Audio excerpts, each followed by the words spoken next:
মৰমৰ ছাত্ৰ-ছাত্ৰীসকল আমি প্ৰজ্ঞান বৃত্তি পৰীক্ষাৰ বাবে প্ৰস্তুতি চলাই আছো আজি আমি পঞ্চম শ্ৰেণীৰ ইংৰাজী বিষয়টোৰ প্ৰথম লেসনটোৰ প্ৰশ্নসমূহ তোমালোকৰ আগত আলোচনা কৰিম অৰ্থাৎ এই যিবিলাক প্ৰশ্ন তোমালোকৰ কাৰণে প্ৰস্তুত কৰিছো এইকেইটা প্ৰশ্ন তোমালোকৰ প্ৰজ্ঞান বৃত্তি পৰীক্ষাৰ লগতে যিকোনো ধৰণৰ পৰীক্ষাৰ বাবে তোমালোকৰ পঞ্চম শ্ৰেণীৰ লগত জড়িত যিকোনো ধৰণৰ পৰীক্ষাৰ বাবে ইম্পৰ্টেন্ট হ'ব যেহেতু এই যিবিলাক প্ৰশ্ন তোমালোকৰ টেক্সট বুকৰ পৰাই লোৱা হৈছে গতিকে এইকেইটা তোমালোকৰ বিশেষকৈ প্ৰজ্ঞান বৃত্তি পৰীক্ষাটো আহিব গতিকে সেই কাৰণে ভিডিওটো মনোযোগেৰে চাবা শেষলৈকে স্কিপ নকৰাকৈ চাবা আৰু মই তোমালোকক ধুনীয়াকৈ বুজাই দিম কোনটো প্ৰশ্ন উত্তৰ কেনেকুৱা হ'ব কিয় হ'ব সকলো কথা মই ইয়াত জনাই দিম সো তোমালোকে শেষলৈকে মনোযোগেৰে চাবা আৰু এই চেনেলটোতে আমি চতুৰ্থ আৰু পঞ্চম দুটা ক্লাছৰ বাবে গণিত ইংৰাজী বা অন্যান্য বিষয় সাধাৰণ জ্ঞান নকে আদি কৰি পেলাই সকলো বিষয়ৰ প্ৰশ্নসমূহ দি আছো সো তোমালোকে সকলোবোৰ বিষয়ৰ প্ৰশ্ন পাই থাকিবৰ কাৰণে চেনেলটোৰ লগত জড়িত হৈ থাকিবা অৰ্থাৎ চেনেলটো সাবস্ক্ৰাইব কৰি ৰাখিবা আৰু ভিডিওটো যদি ভাল পোৱা তোমালোকে লাইক কৰিবা আৰু শেয়াৰ কৰিবা ঠিক আছে এতিয়া আমি দেৰি নকৰাকৈ আৰম্ভ কৰো আজিৰ আমাৰ ইংৰাজী বিষয়টোৰ প্ৰথম লেসনটোৰ প্ৰশ্নসমূহ আলোচনা কৰো সো প্ৰথম লেসনটো কি আছিল তোমালোকে জানাই প্ৰথম লেসনটো আছিল all things bright and beautiful আছিল তোমালোকৰ প্ৰথম লেসনটো ইয়াৰে প্ৰথম প্ৰশ্নত তোমালোকে দেখিবলৈ পাইছা ইয়াত কৈছে all things ঠিক আছে ইয়াত all things বুলি লিখা আছে আৰু ইয়াত খালি ঠাই আছে all things মানে সকলোবোৰ বস্তু কেনেকুৱা ইয়াত প্ৰশ্নটোতে তোমালোকৰ জড়িত আছে মানে যেটো তোমালোকৰ কবিতা পয়েম দিয়া আছে পয়েমটোৰ নামতেই উত্তৰটো সোমাই আছে আৰু অলৰেডি তোমালোকে হয়তো জানাই উত্তৰটো কি হ'ব তেতিয়াহলে তোমালোকে কবলৈ চেষ্টা কৰা all things কি হ'ব all things এইটো উত্তৰ bright and beautiful পয়েমটোৰ নামতে আছে অৰ্থাৎ অপচন সি টো শুদ্ধ উত্তৰ all things bright and beautiful হয়নে ওকে সো নেক্সট 2 নম্বৰ প্ৰশ্নটো চাও 2 নম্বৰ প্ৰশ্নটো কি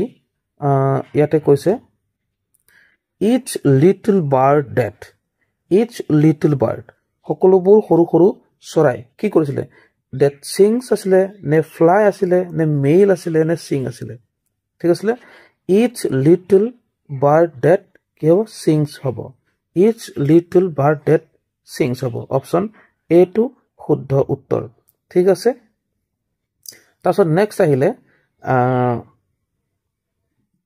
okay next প্ৰশ্নত কি কৈছে সোৱা ইয়াক shows the correct meaning of the word great okay so ইয়াত যেটো great দিয়া আছে এই great word টোৰ meaning টো আমাক বিচাৰিবলৈ কৈছে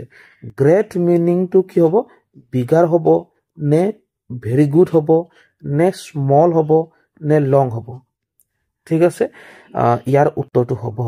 যেটো great কোনো এটা ভাল কাম যদি কৰো তেতিয়াহলে কি বুলি কয় great বুলি কয় ঠিক তেনেকৈ কোনো এটা ভাল কাম কৰিলে কি বুলি কও very good বুলি কও গতিকে great শব্দটোৰ অৰ্থটো কি হ'ব মিনিংটো কি হ'ব great শব্দটোৰ মিনিংটো হ'ব very good option b is the correct answer okay option b to correct answer great মানে কি তেতিয়া হলে great মানে হৈছে very good তোমালোকে মনত ৰাখিবা okay next আহিলে সোৱা next আহিলে ইয়াত কৈছে on which occasion do we send greeting cards অৰ্থাৎ আমি কেনেকুৱা অনুষ্ঠানত কোনটো অনুষ্ঠান আমি কি কৰো গ্ৰিটিং কাৰ্ডস দিও গ্ৰিটিং কাৰ্ডস কেতিয়া দিও তামান গ্ৰিটিং কাৰ্ডস মানে কি আৰু যেনে হ্যাপি বাৰ্থডে বা হ্যাপি নিউ ইয়াৰ তেনেকুৱা বিলাক যেতিয়া আমি লিখি পেলাই কেতিয়াবা দিও বা মুখেৰেও কওঁ ঠিক আছে সেই কথাবিলাকে কৈছে গ্ৰিটিং কৰা আসলতে গ্ৰিটিং কৰা অৰ্থাৎ শুভেচ্ছা জনোৱা সো শুভেচ্ছা কাৰ্ড আমি কেতিয়া দিম নিউ ইয়াৰ এণ্ড বাৰ্থডে নে new years and happy day নে new years and sad day নে new years and new years only গতিকে আমি গ্ৰিটিং কাৰ্ড কেতিয়া দিও new years and birthday new ইয়াৰ্সটো আমি কওঁ হ্যাপি নিউ ইয়াৰ আৰু বাৰ্থডেটো কওঁ আমি হ্যাপি বাৰ্থডে হে বুলি কওঁ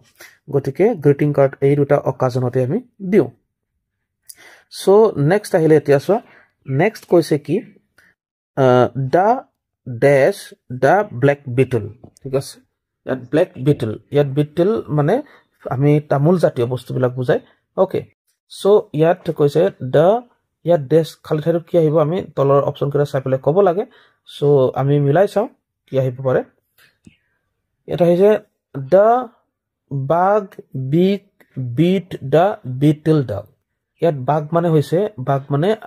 পোক ঠিক আছে এবিধ পোক হয় আৰু বিগ মানে বুজাইছে ডাঙৰ আৰু ইয়াত বিট মানে হৈছে কামুৰা খোৱা ঠিক আছে কামুৰা বুলি ক'ব পাৰা হা গতিকে ইয়াত কি হ'ব আহিব এতিয়া ডাঙৰ মানে বাঘ পোকটো ডাঙৰ কামুৰি এটো মানে মিলা নাই আসলে মিলাব লাগিব ওকে সো যদি আমি চাও দা বিগ বাঘ বিট এটো হ'ব অপচন বি টো হ'ব দা বিগ বাঘ বিট দা ব্ল্যাক বিটল হ'ব ঠিক আছে ডাঙৰ মানে বাঘটোহে ডাঙৰ বাঘটোৱে অৰ্থাৎ ডাঙৰ পোকটোৱে কি কৰিছে বিটলটো কামুৰিছে এইটো অৰ্থ প্ৰকাশ কৰিছে এইটো